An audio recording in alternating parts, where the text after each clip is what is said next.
Hello, guys, and welcome back to Chris Baraka and family.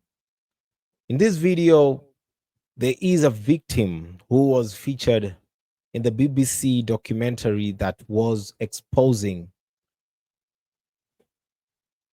the prophet TB Joshua. Her name is called Silhe Sibisi, if I'm pronouncing that correctly. So she's opening up and revealing some very stunning, very stunning information about what she went through and also just the manipulation in the church currently, and even the recent cases of Prophet Shepherd Bushiri and also Timothy Omotoso. If probably you have no idea about Timothy Omotoso, that case has been in existence for quite the longest.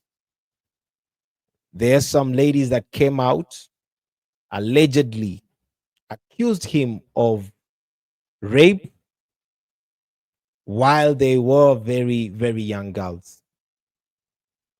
They presented their case, they did their best, different witnesses and everything. All this happened inside the church. This used to be their pastor or their bishop. And we have seen such kinds of things happen around the world. This is just a case study, but these are things that are happening around the world. But these ladies, what stood out for them is that they decided to take these matters to court. And years later, the judge set this pastor, who's known as Omotoso, Timothy, free. And outside of the court building, there are these followers who are clapping and excited that now their pastor is free. And this raises a lot of questions. So I'll be sharing some snippets just of these ladies' reaction after this case took a different turn. According to them, that is justice that's not met. But they're sharing just their reactions. And then we will be getting to listen to one of TB Joshua's victim. If probably this is your first time coming across this platform, or you have been watching the videos, but you have never taken that step to be part of this beautiful family, today I am sending you this invite. Every video that I get to upload, every video that I get to share, also on the live episodes, every video, it is always an eye-opening conversation. There's always something for you to be inspired in, something for you to learn. Eye-opening conversation. So click on that subscribe button right now, and also like the video in case you haven't, because once you like the video, YouTube is able to recommend this to someone else. So let us get in the video. So first we'll just do a short recap of that case, and then we'll get now to the main video.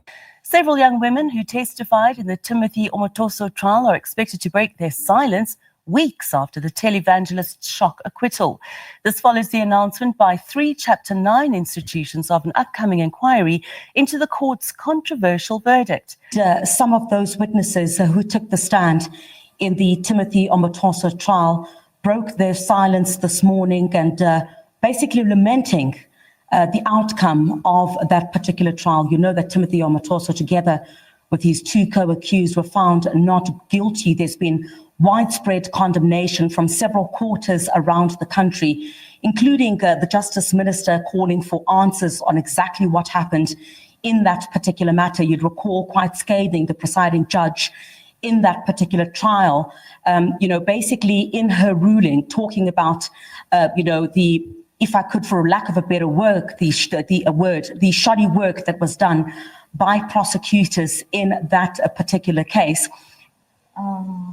It was a roller coaster of feelings. It was a lot of feelings at once, because before the day of actually facing him for the first time, I had a lot of breakdowns. Before even facing him for the first time, I felt like it took me back to the timid, young and scared girl that he molested before I had to bring myself to a fact that I had grown.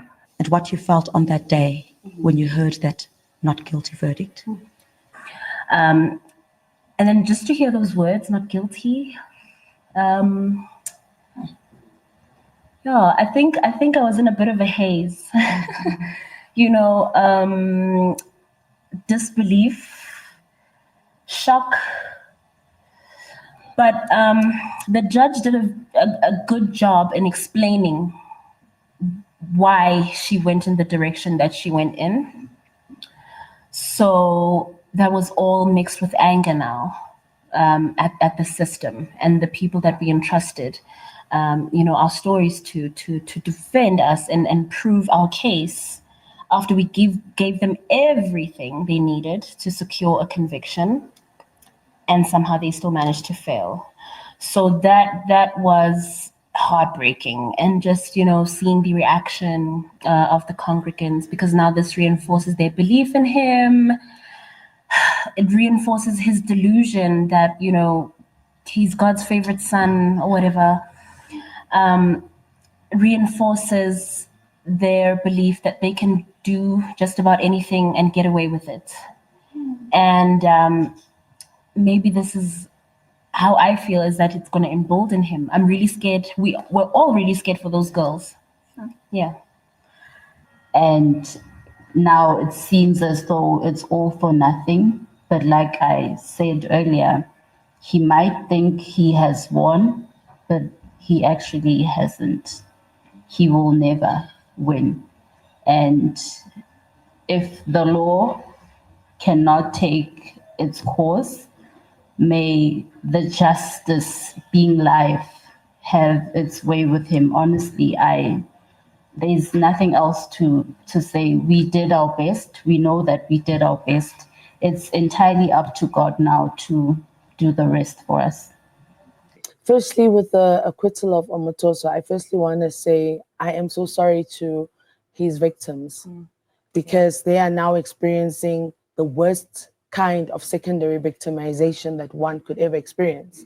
Because I feel our law, our government let us down. Because he was acquitted based on the NPA not being able to prove the victim stories as true. And the funniest thing, well, not even funny, the painful thing is that just 3 weeks before he got his acquittal, the main whistleblower was gunned down. She lost her life. So if she had not lost her life, that man wasn't going to be a free man. And the most painful thing with our law is that in as much as we attended a press briefing with the CRL Commission, Omotoso has been taken back to Nigeria. He's out of the country. So even if they want to appeal it, even if they want to go through and find ways to want to resolve it within ourselves, look at BUSHIRI right now. How long have we been waiting for him, for him to be extradited back into South Africa? So this for me shows us that the law actually doesn't really work. And coming to that also, there's so many churches, the mega churches in South Africa, where their pastors will do atrocious things. They will get arrested, but they will get bail. And once they get the bail, they will then use the pulpit to curse and cause secondary victimization to the victims and their families through biblical verses, through this, through that. And that is why we say we want churches to be regulated. We're not saying follow the same thing you believe. If you believe in dogs, great for you. If you believe in cats, great for you. But just as much as if you're a medical doctor, if you're an educator, you are accountable to an institution. Teachers are accountable to SACE, you know? So let it be that churches are accountable to a body, because we asked the South African Council of Churches to say, why aren't you holding these people accountable? But then they say they've got a South African Council of Independent Churches. So anyone can just wake up and mushroom a church. So if a pastor is accused of something, why can't they say, right, we're taking your license, you can't preach until this is over? Because they use the pulpit to cause secondary victimization. Right. And the greatest line that they'll use is, God has done it for me. He has acquitted me. And you think to yourself, this is a whole lot of hogwash, and these people will believe it. I mean, look at the Omotoso case. Well, technically in the Omotoso case also, they're now complainants because he has been acquitted. Exactly. Not victims. No. Exactly. Now they're complaining. Legally speaking. And when you look at it, the sad part is that when he got acquitted, it was women who were outside the court dancing, clapping, praising the Lord that our Papa is free. Agree with everything, because I was one of the victims of the late TB Joshua. Wow. Yeah, I'm part of the BBC documentary. I'm on episode 2 and 3. So everything she's talking about is what I went through. You go through a process of being groomed. They groom you, and they use this divide and rule system where we might stay together, but we don't trust each other. So whatever happens to me, I can't tell her and she can't tell me. And if it's found out that I've told her, TB Joshua used the system of meet disciple classes every night. Every single night there'd be a disciple class. So in a disciple class, you'd basically be shown. Somebody could pick up your hand and say, Daddy, Sister so-and-so today was drinking a glass of water, and you could be victimized for that, and everybody's going to hate you for that. So automatically you're being groomed to say, here, you don't say anything, you just keep your mouth, you just go along with everything. And when you talk about it, some of the things at that moment, the way they groom you, it's like psychologically where you end up believing that that which is happening to you is real, and it is supposed to happen that way, to a point where you can't do anything without reporting to the pastor. Whether you want to buy a car, whether you want to, whatever you want to do, you have to report to the pastor, because if you don't do it, then you're seen as the rebel. You're seen as the one that doesn't want to submit under the authority. Remember, they will tell you that they hear directly from God. They are the voice of God, and God is saying this about you in their lives. And so in essence, then you feel like you're betraying God. Exactly. And most of the time, the big one, the big trump card they like using for young women or for women, they'll say, if you're very disloyal because you've got spirit of lust, and they'll forever want to take you through deliverance. So that's when the abuse starts. I think in the previous season, one episode that stood out for me was one where a young couple, they were married, they bought a house together, and they were going to church with their parents. Then they were introduced to these new fire churches. And the next thing you know, they started withdrawing from being with their family on a daily basis. The next thing you know, they sold their house, and then they moved into the church to go and stay in the church because they said they were working for the Lord. They resigned from work. Now I'm talking of academics here. They resigned from work. One of them is a psychologist, one is a banker. They resigned from work, they sold their house, and all the proceeds from selling the house, the monies that they got from resigning from work, they gave it all to the pastor, and they staying in the church. Now, when we went to see this church, the church is in a tent, number one. Number two, they're no longer allowed to stay together as husband and wife. Why? Because biblically, according to the church, there's no marriage in heaven, so they stay separately. There's no marriage in heaven? Yeah. So they stay separately. So the women stay alone in this one shack, and the men stay alone in this one shack. So they had 2 cars, they gave 1 car to the pastor, and they're using 1 car. So the parents are the ones that wrote to us to say, please help us.